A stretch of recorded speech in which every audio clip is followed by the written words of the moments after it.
Hai teman-teman, Assalamualaikum. Kembali lagi di channel aku. Bagaimana kabar kalian semua? Semoga tetap sehat dimanapun kalian berada ya.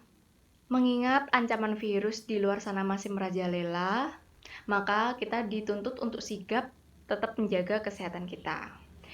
Nah, ngomong-ngomong masalah kesehatan, kita harus berterima kasih nih sama tim garda depan, terutama para dokter dan tim medis lainnya, karena mereka semua sudah banyak berjasa dan berjuang untuk kita, mulai dari tenaga bahkan waktunya, yang dicurahkan semuanya untuk menyembuhkan kita, teman-teman kita, saudara kita, atau di luar sana, para pasien dan orang-orang yang membutuhkan pertolongannya. Ya, dokter memang seorang tenaga medis atau kesehatan yang menjadi tempat utama para pasien untuk membantu menyelesaikan masalah kesehatan tanpa memandang jenis penyakit, usia, bahkan jenis kelamin. Jadi, bisa ditarik kesimpulan bahwa seorang dokter adalah seseorang yang memiliki misi menyembuhkan penyakit, serta dokter juga dipandang sebagai salah satu profesi yang paling mulia. Namun, alih-alih menyelamatkan kehidupan pasiennya, ada beberapa dokter yang justru malah melakukan penyiksaan, bahkan pembunuhan terhadap orang yang seharusnya ia lindungi ataupun ia selamatkan. Bahkan tidak jarang, ilmu kedokteran yang mereka miliki malah justru digunakan untuk eksperimen yang sangat berbahaya. Nah, kali ini aku bakal bahas mengenai salah satu dokter yang justru malah kalau menurut aku pribadi metodenya kurang layak untuk diterapkan kepada pasien-pasiennya. Siapa dia?